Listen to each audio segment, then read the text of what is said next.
다음은 다양한 내장함수 사용이란 내용으로 시작하고 있습니다. 앞에서 이미 내장함수가 무엇인지는 설명했습니다. 파이썬 내부에 포함되어 있는 함수, 그렇죠? 예. 근데 왜 다시 한번 내장함수를 소개하냐면 여기에선 사실 간단하게 내장함수의 종류를 보여드리긴 했는데 실제로 많이 사용하는 것들이 어떤 게 있는지 좀 더 예시를 보여드리기 위함입니다. 그래서 다양한 내장함수 사용 파트에선 실제로 많이 쓰이는 내장함수를 일부 소개를 더 할 겁니다. 그리고 사실 이 내용을 배우는 가장 중요한 이유는 우리가 사용자 정의 함수로 결국 함수를 만들 건데 그걸 내장 함수로 사용하려면 어떻게 해야 되는지, 그리고 마치 내장 함수처럼 내가 만든 함수를 설명하기 위해선 어떻게 해야 하는지 그 내용을 배우는 게 좀 더 중요한 목적입니다. 그래서 이 두 가지 내용을 통해서 결국 여러분들이 만든 사용자 정의 함수를 내장 함수처럼 쓸 수 있을 겁니다. 그 시작을 위해 일단 다양한 내장 함수는 뭐가 있는지 한번 살펴보겠습니다. 파이썬 내장 함수는 아나콘다 설치 시 파이썬이 함께 설치가 되는데 그 파이썬 내부에 포함되어 있는 함수를 의미합니다. 예를 들어 1부터 10까지의 값이 묶여 있는 리스트 데이터 묶음이 샘플즈라는 변수에 할당되어 있습니다. 그런 다음 내장 함수 sum이라는 걸 사용하면 이렇게 전체 합이 출력됩니다. 그래서 입력값, 처리값, 출력은 y값 55가 되는 거죠. 이렇게 내장 함수를 쓸 수도 있지만 사실 이거를 우리가 인위적으로 만들 수도 있을 거예요. 우리가 배웠던 조건문, 반복문, 함수 이런 걸 써서 얼마든지 이 내장 함수와 동일한 결과를 나오게 만들 수도 있을 겁니다. 예를 들어서 샘플즈에는 1부터 10까지의 값을 제가 타이핑하는 게 아니라 리스트 함수, 내부의 range 함수, 그리고 입력엔 1 이상, 11 미만이라고 넣어주면 샘플즈에는 1부터 10까지의 값의 묶음인 리스트가 생성될 겁니다. 그런 다음 이 리스트에 있는 값들을 하나하나 i에 받아와서 numSum이라는 거를 한마디로 숫자의 합이란 뜻입니다. 0으로 먼저 초기화를 시키고 그 numSum에 각각의 샘플즈에 있는 값들을 더해서 누적을 하는 거죠. 그러면 55가 출력이 될 겁니다. 이렇게 굳이 만들 필요가 없이 합을 완성해주는 내장 함수가 있는 거죠. 또한 이 샘플즈에 있는 최대값, max, 최소값, min, 그리고 몇 번 봤던 length의 약자인 len, len 함수를 통해서 최대값, 최소값, 그리고 데이터 값의 개수를 출력할 수가 있습니다. 또한 다음 예를 봤을 때 우리가 레인지에 10 이상 20 미만이니 10부터 19까지의 리스트가 있고 이 값은 하나하나씩 넘겨받아 출력을 하고 있습니다. 그러면 10부터 19까지가 출력이 될 건데 통상 이렇게 함께 많이 쓰는 건 이런 반복문에서 이 numeration이라는 함수를 많이 씁니다. 이건 무엇입니까? 실제 samples라는 데이터 값만을 반복문에 넘겨주는 게 아니라 각 값들의 인덱스도 함께 출력하는 게 이 numerate 함수의 정의입니다. 즉, 이 numerate 함수는 return 값, 출력 값이 두 개인 거예요. 하나는 각 값의 인덱스, 그리고 실제 값 두 개가 나오기 때문에 제가 반복문에서 i와 num이라고 두 개의 변수를 사용을 했던 겁니다. 샘플즈를 이 numerate로 포장을 했을 경우에 이를 통해 각 값의 인덱스와 값이 i와 num에 할당이 돼서 이 값이 그대로 출력이 되는 겁니다. 그래서 아래와 같이 0 인덱스엔 10, 1 인덱스엔 11 이렇게 해서 9 인덱스엔 19라는 값이 있다라고 출력이 되는 겁니다. 자, 다음 range 함수는 많이 써서 아시겠죠? range 0 이상 10 미만의 값을 만드는 겁니다. 단순히 range 함수만 썼을 때는 사실 이건 특별하게 특정 데이터 형태를 표시하지는 않았죠. 오히려 프린트 함수와 반복문을 만나서 실제 값들을 도출할 수 있었습니다. 또한 int 함수를 통해 실수 값이 있으면 정수형으로 바뀔 수도 있고요. 숫자를 받았을 때 스트링이란 내장 함수를 통해 문자로 변경도 가능합니다. 또한 라운드 함수는 소수점을 반올림하는 기능을 가지고 있고, 그리고 리버스드 함수 앞에서 한번 본 적이 있는데, 실제 샘플을 만들고 나서 리버스드 함수를 통해 샘플즈를 변환하면 값의 순서가 역으로 나열됩니다. 이런 함수도 있었습니다. 또한 역으로 변환된 리스트를 sorted라는 함수를 통과시키면 그 결과 출력물은 다시 한번 순서가 있는 1부터 9까지의 리스트로 변경됩니다. 그리고 그 다음으로 많이 쓰이는 건데, 흔히 반복문을 쓸 때 많이 사용합니다. 내가 만약에 특정 값들의 짝을 이루게 하여 반복문을 할당하고 싶다. 그리고 짝을 이루게 하고 싶다 라고 할 때는 zip이라는 함수를 많이 씁니다. zip이라는 함수는 실제 인풋 값을 묶어주는 거예요. a, b, c, d, e, f, g, range 3, range 4라고 하면 a, 0, 0, b, 1, 1, c, 2, 2 이렇게 값들을 묶어서 값의 묶음을 할당해 줍니다. 그래서 만약에 abc라는 리스트를 charge라는 변수에 할당하고 1, 2, 3이라는 리스트를 nums에 할당합니다. 그럼 이걸 묶었을 땐 특별한 출력물이 있진 않아요. 그냥 함수로 묶여져 있다라는 뜻이 출력되는 겁니다. 그런데 이걸 리스트로 변환했을 경우에 실제 A1이 하나에 묶어서 튜플로, B2가 하나로 묶어서 튜플로, C3이 하나로 묶어서 튜플로 저장되어 있는 채 이 전체가 리스트로 확정되어 있는 걸 볼 수가 있습니다. 이게 왜 좋냐면 굉장히 자유로운 형식을 띠고 있기 때문에 만약에 리스트가 아니라 dict, 딕셔너리 함수로 변환을 했어도 키와 밸류, 키와 밸류, 키와 밸류로 각 값에 해당되는 키에 해당되는 값들이 하나하나 매핑이 됩니다. 이렇게 zip 함수는 특정한 값들 사이의 관계성을 표현할 때 굉장히 유용한 내장 함수가 됩니다. 자, 이렇게 지금까지 여러 개를 봤는데 이런 것들이 실제 여러분들이 많이 사용할 내장 함수가 될 겁니다. 그러면 우리가 만든 사용자 정의 함수를 내장 함수처럼 사용하는 방법을 한번 보겠습니다. 첫 번째, 함수를 만들었습니다. calculator. 그리고 입력 매개 변수는 두 개가 있네요.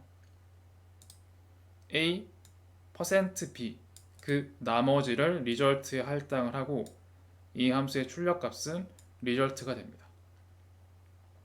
따라서 이 함수를 사용할 땐 함수 이름을 쓰고 두 개의 매개 변수에 대응되는 인수 두 개를 입력해주면 입력값 x가 되죠. 처리값 f가 됩니다. 출력 y 값은 5 나누기 3 나머지 2인 리절트가 2라고 출력이 되는 겁니다. 이렇게 한번 함수를 만들어 놓고 나면 재사용이 가능하죠. 더 이상 이 함수를 실행할 필요가 없습니다. calculator 2,2라고 하면 나머지가 0, 10,3 나머지가 1 이렇게 재사용이 가능합니다. 자, 이 위에 있는 세 가지 케이스를 모두 출력할 수가 있습니다. 예를 들어서 5,3 그리고 2,2 10,3 이렇게 난 세 번을 다 실행하고 싶어. 그리고 동일한 함수를 쓸 거야. 그럼 반복문을 쓰면 되는 거예요. 예를 들어서 앞에서 zip 함수를 써도 됩니다. zip 함수 써도 되겠죠? zip에서 5, 2, 10 그리고 두 번째 변수에는 3, 2, 3을 될 겁니다. 될 건데 어쨌거나 이렇게 만들어요. pairs 함수는 이 zip 함수의 결과와 유사하죠. 동일합니다.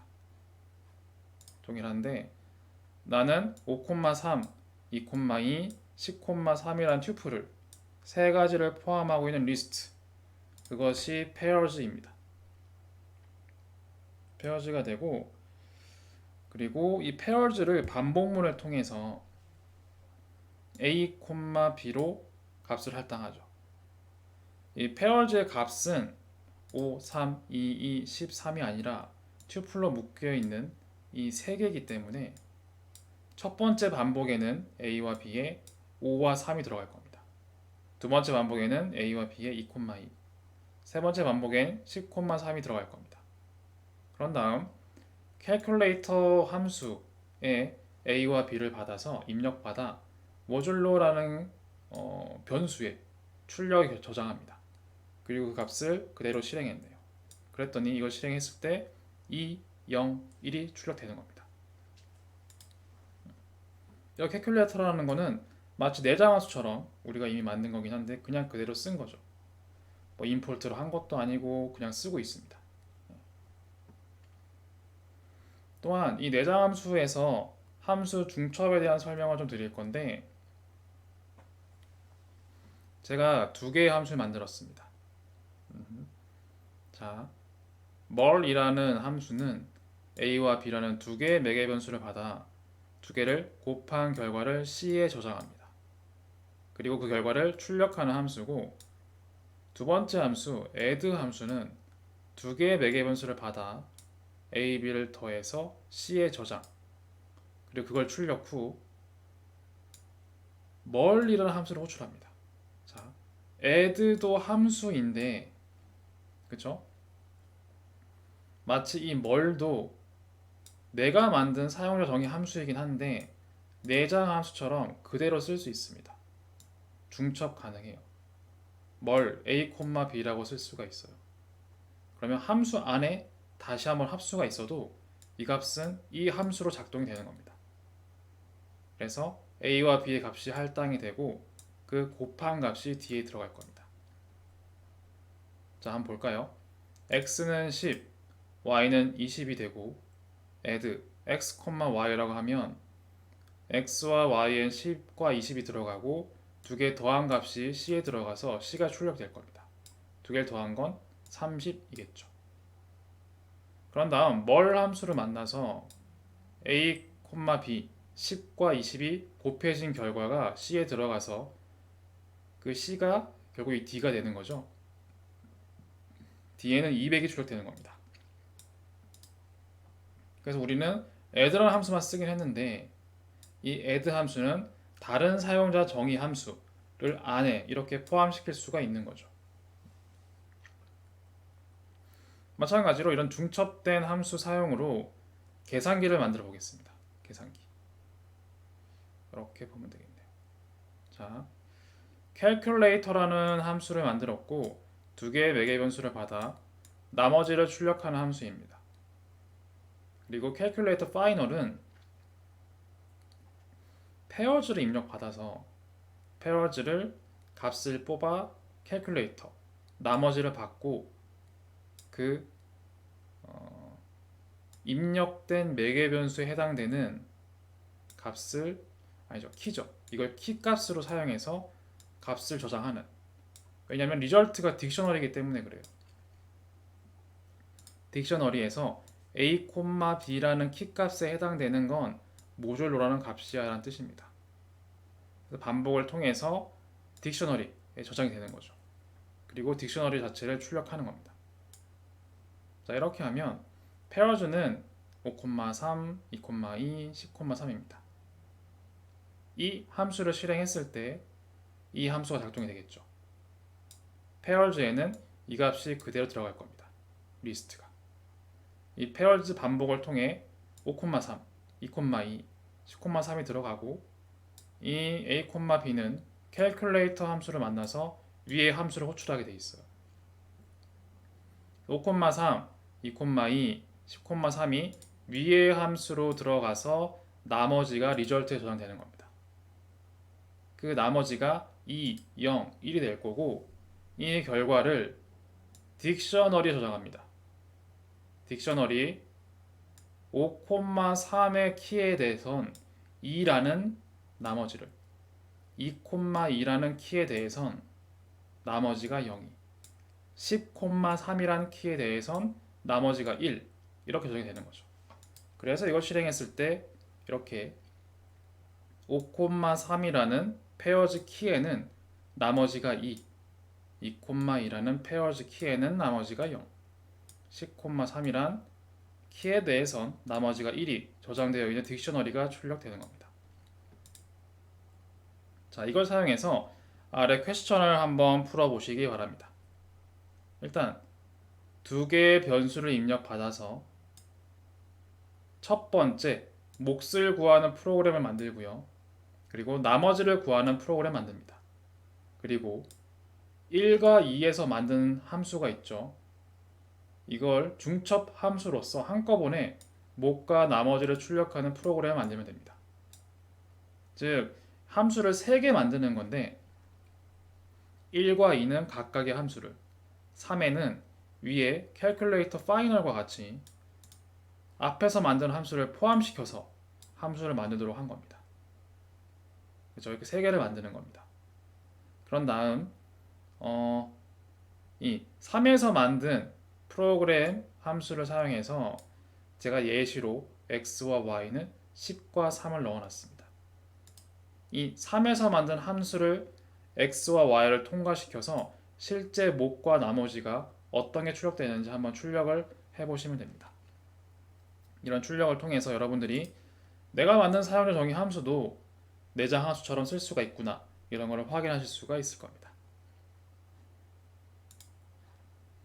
자, 다음 내용은 사용자 정의 함수를 내장 함수처럼 설명한다라고 되어 있죠. 자, 이게 무슨 얘기냐면 제가 앞에 예에서 이 calculator final을 설명드리면 calculator가 뭐죠? 두 개의 값을 받아 나머지를 출력하는 함수라고 말을 했죠. 그렇게 말하기 전까지는 사실은 이게 뭔지 한 번에 보면서 느끼기는 어려우실 수도 있어요. 그러면 내가 이거를 어딘가에 설명을 해놓으면 좋지 않을까요? calculator라는 건 두 개의 값을 받아서 나머지 출력하는 함수입니다.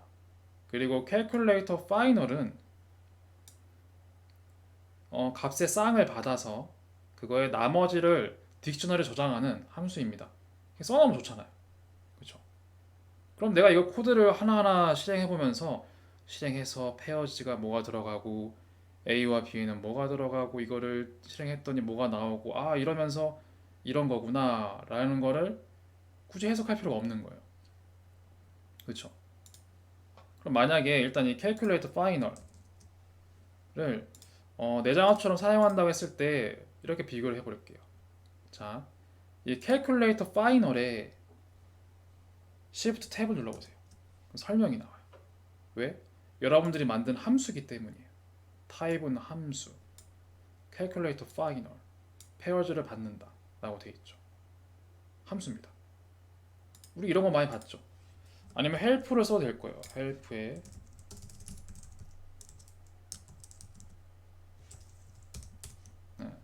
이렇게 나옵니다. 이렇게 쓴다. 내가 내장 함수를 만들면 사실 파이썬은 알아서 그 함수의 설명도 포함을 하게 됩니다. 그런데 뭔가 조금 아쉽죠. 예를 들어 제가 비교를 위해서 프린트 함수를 가지고 와볼게요. 프린트 함수. 이걸 Shift 탭을 누르면 설명이 굉장히 자세해. 이렇게 쓰는 거야. 뭘 프린트 하는 거야. 뭘 받는 거야. 기능이 뭐야. 타입은 뭐다라고 이렇게 나와요. 그쵸? 그리고 여기에는 이 설명에는 docstrings라고 돼 있어요. docstring. 문서 글자라고 볼 수가 있죠. 문서화된 글자. 문서화 설명입니다. 그리고 내가 실행했던 calculator final에서는 docstring이 없죠. no docstring. 설명 없고 타입은 function 이렇게 나와 있어요. 비교해보면 차이가 나죠. 여기엔 docstrings와 타입이 있는데 내가 만든 함수에는 docstrings는 없고 그냥 타입은 function이라고만 돼 있어요. 이것만 가지고 뭔가 부족해요. 그렇죠? 그래서 마지막으로 하는 내용이 무엇이냐면 여러분이 만든 함수가 어떤 기능을 하는지 여러분들이 docstrings를 반영할 수가 있습니다. 그 내용이 바로 지금 배울 사용자 정의 함수에 설명을 추가해서 내장 함수가 표현해주는 설명처럼 사용자 정의 함수도 설명을 추가할 수 있다는 겁니다. 이걸 덕스트링이라고 하고 문서와 문자열입니다. 왜 덕스트링입니까? 도큐멘테이션 스트링즈의 약자입니다. 그럼 어떻게 하면 됩니까? 이렇게 쓰면 됩니다. 자, 함수를 만들 때 그냥 함수를 만들지 말고 함수 만드는 아랫줄에 콜론 다음이죠. 콜론 다음 줄. 당연히 들여쓰기는 하고요. 큰 따옴표 3개. 큰 따옴표 3개. 그리고 그 사이에 설명을 넣는 거예요. 그리고 그 아래 내가 실행할 문장을 넣는 거죠. 그리고 사실 이 큰 따옴표는 굳이 큰 따옴표만 쓸 필요는 없습니다. 작은 따옴표 3개 뭐 다 상관없는데 파이썬 가이드에서는 큰 따옴표 3개를 쓰라고 좀 권장을 하고 있습니다. 그래서 저도 여기에서는 큰 따옴표 3개 묶음으로 docstring을 표현을 한번 해볼게요. 자. 그리고 이 큰 따옴표 3개는 무조건 한 줄마다 큰 따옴표를 쓸 필요가 없어요. 시작, 내용, 끝 이렇게 쓸 수도 있습니다. 그래서 매 줄마다 큰 따옴표 3개를 6개씩 쓸 필요는 없고 시작할 때 큰 따옴표 3개를 써서 나는 덕스트링을 실행할 거야 라고 알려주고 여러 개 쓴 다음에 끝날 때 다시 한번 큰 따옴표 3개를 넣어서 덕스트링이 끝났다 라고 알려주면 되는 겁니다. 자, 그래서 제가 앞에 있는 calculator final 그리고 calculator 이 함수 두 개를 그대로 복사해서 아래처럼 붙여 넣었습니다. 그런 다음 calculator final에 한 줄을 내려서 그리고 들여쓰기 이 위치에서 이렇게 만들었어요. 큰 따옴표 3개로 덕스트링을 실행할 거야. 그리고 이 함수는 쌍의 값을 받아서 각 쌍별 나머지를 출력하는 함수입니다. 라고 설명을 쓰고 큰 따옴표 3개로 종결 지었습니다. 그런 다음에 한번 실행을 해볼게요. 실행. 자, 실행했습니다. 그런 다음 이 calculator final에서 shift 탭을 한번 쳐볼게요. 달라진 게 보이시죠? 덕스트링 자리에 앞에서는 no 덕스트링이었어요. 근데 거기에 여러분들이 입력한 설명이 들어가 있어요. 이 함수는 쌍의 값을 받아 각 쌍별 나머지를 출력한 함수입니다. 라고. 물론 지금은 예제가 너무 간단하니까 여러분들이 굳이 이런 것들을 쓸 필요는 없지만 나중엔 이 함수 내 코드가 뭐 페이지를 넘어갈 수도 있고 굉장히 많을 수가 있습니다. 그때는 시간이 지났을 때 이게 뭐지? 무슨 함수지? 알려면 설명을 추가해 놓는 게 굉장히 좋습니다. 여러분들이 2번 일하지 않고 그리고 시간을 낭비하지 않고 빠르게 트래킹 할 수가 있는 거죠. 아, 이 함수가 이런 기능이었지? 라고 알 수가 있는 겁니다. 그리고 이 함수를 Shift 탭을 통해서도 덕스트링을 확인할 수도 있는데 덕스트링을 확인하는 방법은 다른 것도 있습니다. 자, 첫 번째 이겁니다. 이런 Shift 탭 그리고 헬프도 한번 쳐볼까요? 저만 한번 쳐볼게요. 헬프 동일할 건데 이렇게 나오죠. 앞에서는 함수 이름과 입력만 나왔는데 함수 이름과 입력 그리고 이 함수는 쌍의 값을 받아 쌍별 나머 출력한 함수입니다. 설명이 붙었죠. 그리고 이렇게 확인하는 거 말고 함수 이름을 쓰고 점을 찍어서 점을 찍는다는 건 이 함수의 내부 함수를 쓰겠다는 거예요. 전 내부 함수 만든 게 없는데요. 네, 없습니다. 없는데 점을 찍은 다음에 언더바 2개를 쓰고 도큐멘트 약자인 doc를 쓰고 언더바 2개를 쓰는 겁니다. 이 표시는 무엇입니까? 여러분들이 만든 함수와 무관하게 기본적으로 파이썬에 저장되어 있는 내장 함수입니다. 사실. 그래서 메서드 방식으로 이 함수를 메서드 방식으로 사용하는 거고 뒤에 있는 뭐랄까요? 내장 함수를 적용하는 겁니다. 앞에서 함수는 y는 fx의 형식 아니면 점을 찍는 메서드 방식이 있다고 했죠. 여기서도 점을 찍고 여러분들이 만들진 않았지만 기본적으로 파이썬을 갖고 있는 내장 함수 중에 언더바 언더바 documentation 언더바 언더바가 있어요. 이렇게 실행을 하면 이 함수에 저장되어 있는 덕스트링만 출력을 해줍니다. 한번 실행해 볼까요? 이렇게 됩니다. 이거는 파이썬 내장 함수이기 때문에 내가 만든 함수뿐만 아니라 애초에 파이썬이 갖고 있는 내장 함수의 설명도 가능합니다. 그래서 프린트 함수 이거를 이렇게 Shift 탭을 치면 나오는 설명 있죠? 설명이 있는데 프린트 함수에 메서드 방식으로 호출을 해서 덕스트링을 출력하라는 언더바 언더바 덕 언더바 언더바 함수를 불러오면 이걸 출력하면 프린트 함수에 대한 덕스트링이 출력이 되는 겁니다. 이렇게 해서 여러분들도 여러분들이 만든 함수에 큰 따옴표를 사용해서 설명을 추가하면 여러분들이 만든 함수의 설명을 확인할 때 덕스트링을 통해 이 함수가 어떤 기능을 하고 있는지 내장 함수처럼 설명을 표현해주는 것도 확인해 봤습니다. 자, 그래서 앞에서 했던 내용을 연결된 문제인데 바로 위 문제에서 만든 세 개의 함수가 있죠. 즉, 세 개의 함수란 이 세 개의 함수입니다. 이걸 그대로 복사해서 오세요. 그런 다음 함수마다 덕스트링즈를 추가하는 겁니다. 첫 번째 함수엔 몫을 출력하는 프로그램이었죠. 이 함수에는 이런 덕스트링을 출력해 보시고 두 번째 함수엔 이런 덕스트링 출력 세 번째 함수에는 이런 덕스트링을 출력해서 각 함수마다 어떤 기능을 하는지 설명하는 거예요. 이렇게 여러분들이 만든 함수에서 덕스트링 추가를 통해 함수의 설명을 추가해 보면서 여러분들이 사용자 정의 함수를 통해 내장 함수처럼 설명 문구를 넣을 수도 있고 그를 통해 이제는 완벽하게 여러분들이 만든 사용자 정의 함수를 진짜 내장 함수처럼 사용할 수 있게 된 겁니다. 자, 이렇게 해서 내장 함수처럼 여러분들이 사용자 정의 함수를 만드는 법을 확인해 봤습니다. 마지막 내용은 스코핑 룰이라고 되어 있는데 앞의 내용과는 살짝 결이 다르긴 하지만 굉장히 중요한 내용입니다. 자, 스코핑 룰 부제를 보면 함수 내 변수의 인식 범위라고 나와 있습니다. 제가 앞에서 살짝 언급을 한 적이 있는데 이런 거예요. 여기에서 인수로 값을 넣었을 때 매개 변수에 할당이 되죠. 이 a와 b는 이 함수 내부에서만 작동이 되고 함수 외부에서는 전혀 인식되지 않았죠.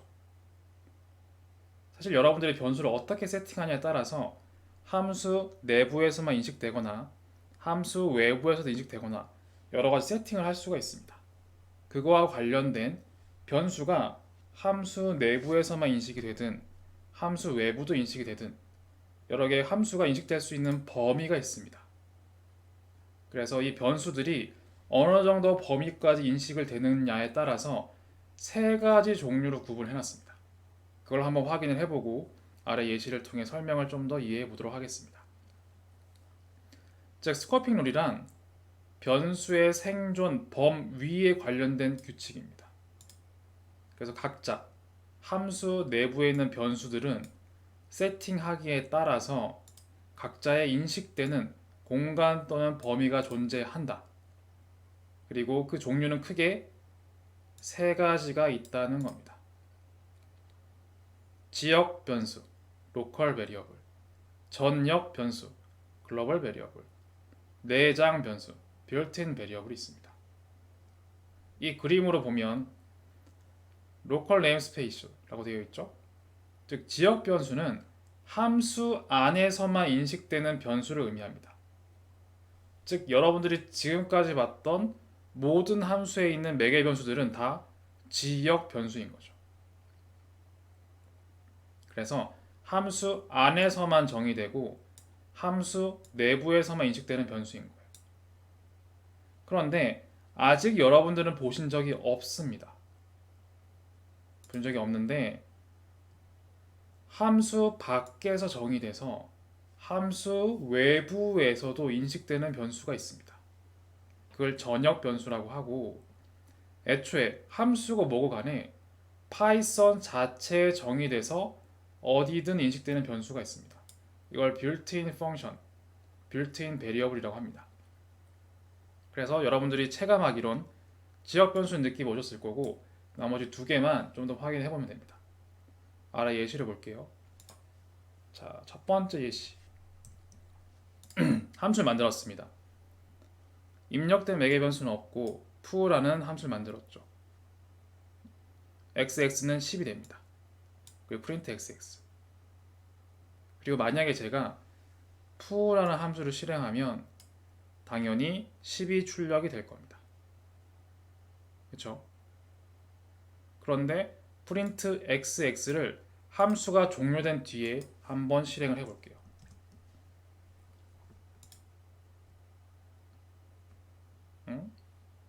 이 foo 함수를 통해 10은 출력이 됐는데 갑자기 200이 나오네요. 아마 앞에서 xx가 정의된 적이 있는 것 같습니다. 그래서 저는 커널을 리스타트 했습니다. 저장된 거를 한번 비웠습니다. 비웠고 다시 한번 실행을 해봤을 때 아마 xx가 없을 거예요. 어이구, 셀을 지웠네요. 자, xx가 앞에 200이 저장된 것 같은데 커널을 리스타트해서 xx를 저장된 거를 비웠습니다. 다시 한번 실행을 하면 에러가 나오죠. 자, foo 함수에선 xx가 정의되어 있고 10이 할당되어 있고 이 출력상 10이 출력이 됐는데 함수가 종료된 뒤에 print xx를 해도 전혀 출력되는 게 없죠. xx 정의되어 있지 않은데 라고 나와 있죠. 에러가 굉장히 상세합니다. name xx 이 변수는 없어 라고 나와 있는 거죠. 즉, 이 xx라는 변수는 지역 변수인 겁니다. foo라는 함수에서만, 그 내부에서만 인식되는 지역 변수였던 거죠. 그리고 그럼 이건 어떻게 될까요? 만약에 제가 함수 바깥에 xx는 10이라고 하고 define foo에 아무 매개 변수도 받지 않고요. print xx라고 합니다. 그리고 foo 함수를 실행을 해보고 다시 한번 xx도 실행을 해보는 겁니다. 이렇게 되죠. 자, xx를 10이라고 밖에서 먼저 만들어 놓으면 이건 기본적으로 지역 변수가 아니라 전역 변수가 됩니다. 그리고 이거는 함수 바깥에서 인식되는 변수이기 때문에 이 값이 지금 print에도 들어가서 그대로 인식이 됐죠. 그 10이 출력이 됐고, 그리고 함수가 끝나도 xx를 출력했더니 10이 나옵니다. 이렇게 실행되는 것을 전역 변수라고 합니다. 그렇죠? 이런 의미라고 보시면 되고, 그런데 만약에 제가 전역 변수상에서 애초에 이 xx라는 거는 함수 밖에서 만들어진 거기 때문에 이 xx라는 변수는 전역 변수인데, 만약에 foo 함수 내에서 xx라는 걸 20으로 재할당을 했습니다. 그러면 어떻게 될까요? 이때의 xx와 함수 바깥에서 실행되는 xx는 결과가 달라집니다. 왜냐하면 함수 밖에서 만든 xx는 전역 변수이기 때문에 10이라고 할당이 됐고, 이 값은 함수 내부 또는 함수 외부에도 영향을 미치죠. 전역 변수이기 때문에. 하지만 함수 내부에서 우리 눈에 동일한 전역 변수와 같은 이름인 xx를 만들어서 20을 할당했지만 우리 눈에만 같은 거예요. 파이썬이 인지하는 함수 내부에서는 이 xx와 함수 내부의 xx는 다른 변수로 인지합니다. 지역 변수로 별도로. 이름은 같지만 애초에 용도가 전역과 지역으로 다르기 때문에 다른 변수를 인지합니다. 그래서 이 x에 20을 할당하면 전역 변수의 값이 아니라 지역 변수의 값 20이 출력되는 겁니다. 그리고 함수 내부의 xx는 함수 내부에만 작동이 되고 함수가 종결되고 난 다음에 프린트 함수를 통해 실행되는 결과는 지역 변수 20이 아니라 전역 변수 10이 출력되는 겁니다. 이렇게 지역 변수와 전역 변수의 비교를 통해 이해도가 좀 더 올라갔을 거예요. 그럼 만약에 내가 함수 내부에 있는 xx를 함수 바깥에 있는 전역 변수의 값과 동일시하고 싶다라고 하려면 어떻게 해야 될까요? 글로벌이라는 명령어를 씁니다. 자, 무슨 얘기냐면, 자, 밖에 전역 변수가 있습니다. 그리고 함수를 만들었는데 xx라는 변수는 글로벌.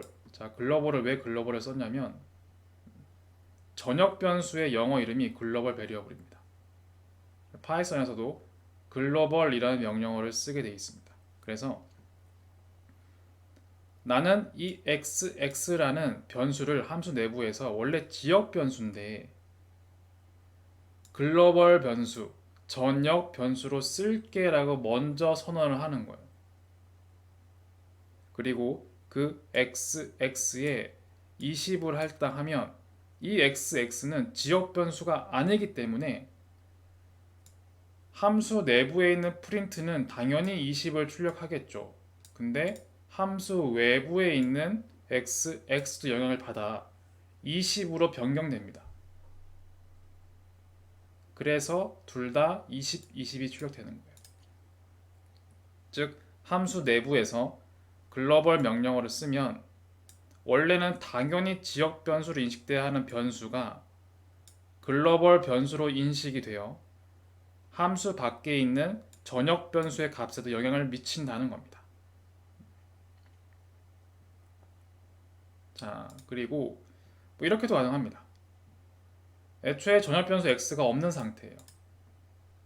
이 xx가 없고 그냥 함수 내부에서만 xx 변수를 정의합니다. 그리고 뭐 당연하지만 이건 지역 변수 아니야. 글로벌 변수야.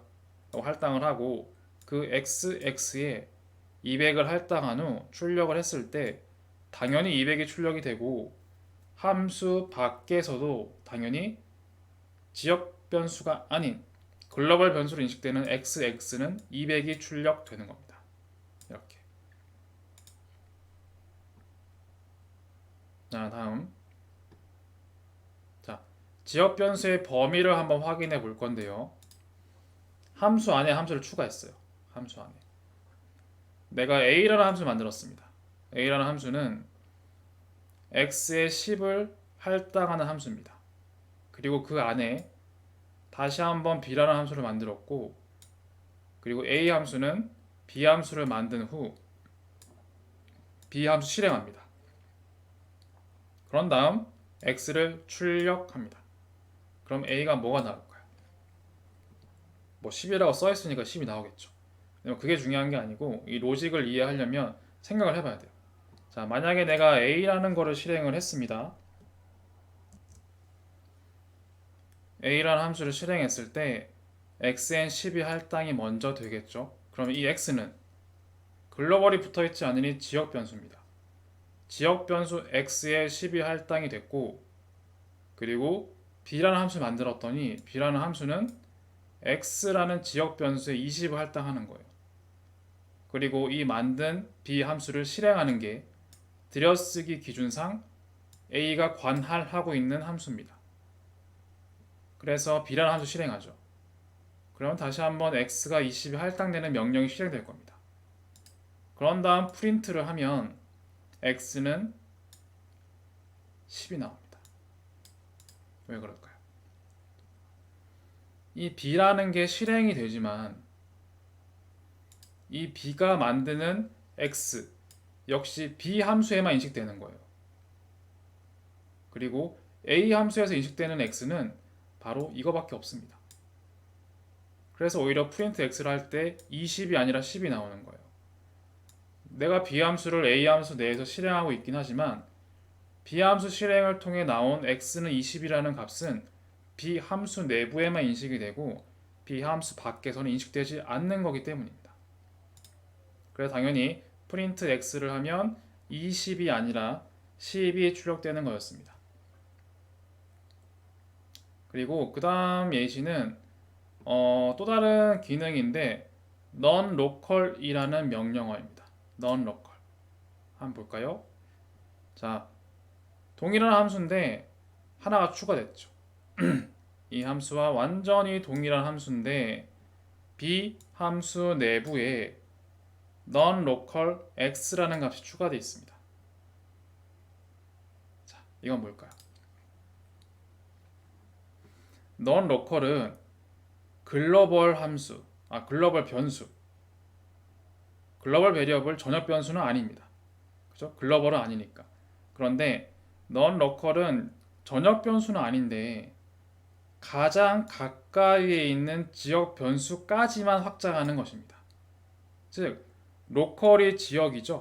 아까 위에서 펑션 내부에만 인식되는 지역 변수는 로컬 베리어블이었어요.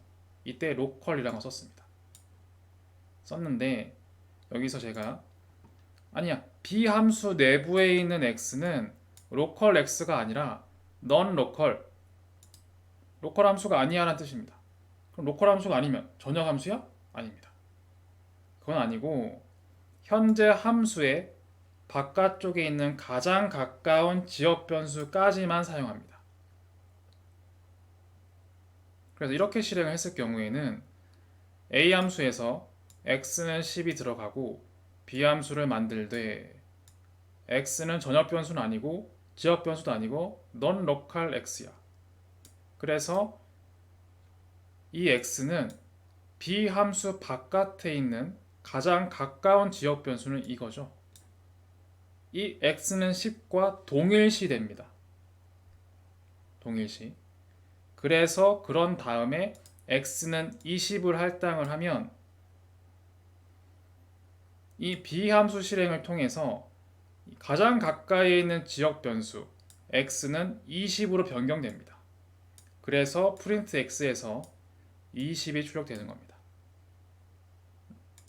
non-local 함수를 쓰면 전역 변수는 아니지만 이 함수를 벗어난 가장 가까이에 있는 지역 변수 값을 가지고 온다. 동일시한다.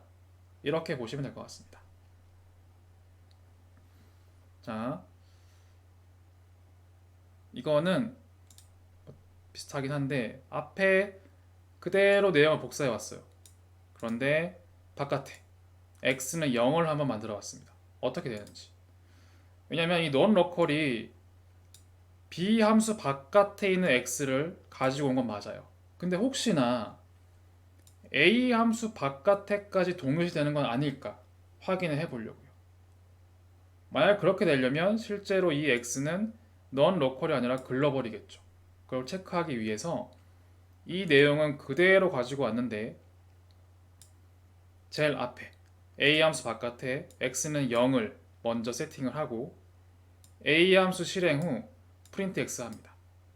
이 a 함수 실행하고 나면 이때 내부에 있는 a 함수 내부에 있는 프린트는 당연히 20을 출력하죠. 앞에 내용과 동일하니까.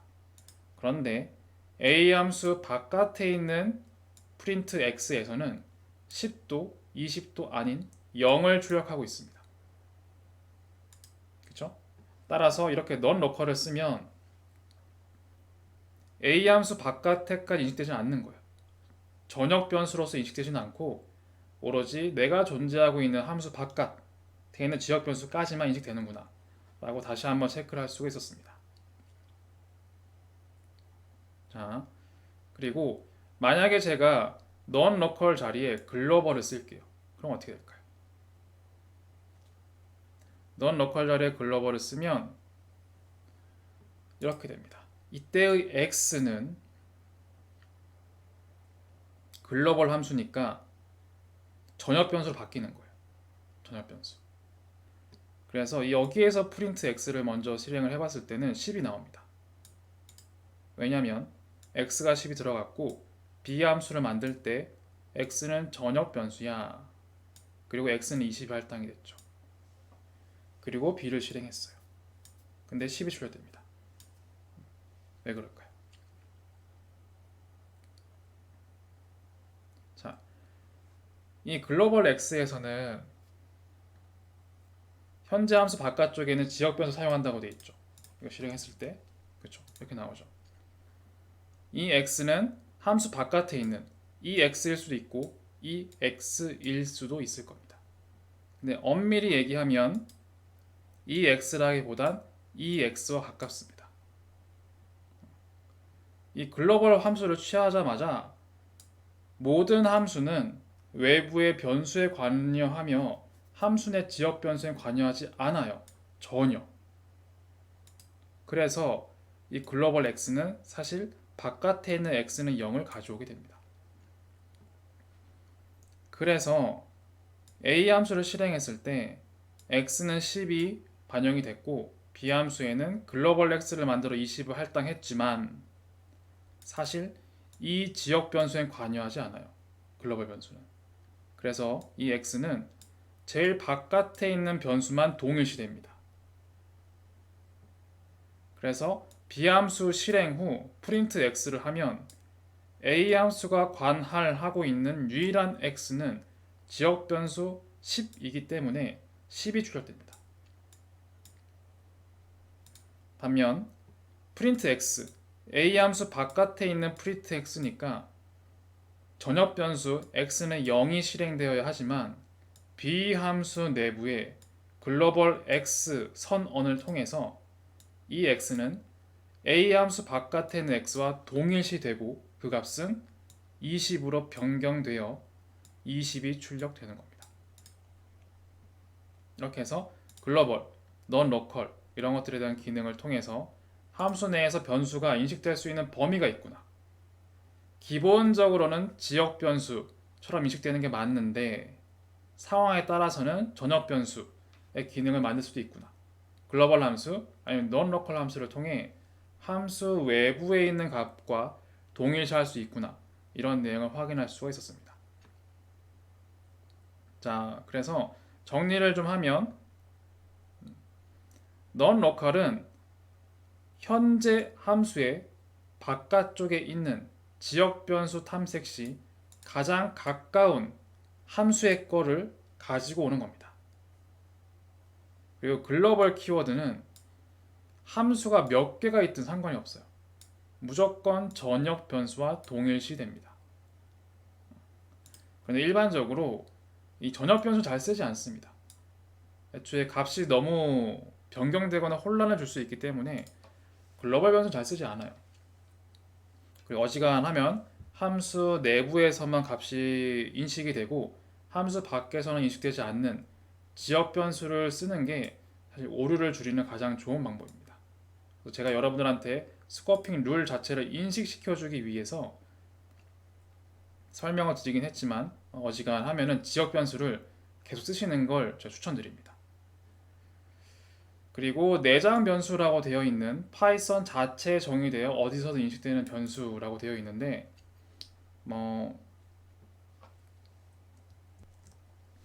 사실 한번 내장 변수를 설명드리긴 했습니다. 뭐였냐면 바로 이겁니다.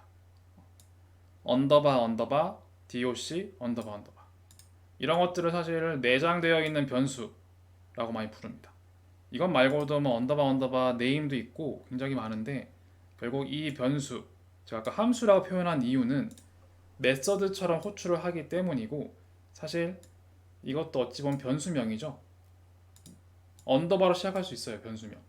앞에 변수 배울 때 제가 그걸 설명했습니다. 시작할 때 변수 언더바로 시작할 수 있다. 따라서 이거는 제가 메서드 방식으로 불러오긴 했지만 애초에 어떠한 함수에도 적용할 수 있는 내장 변수였던 겁니다.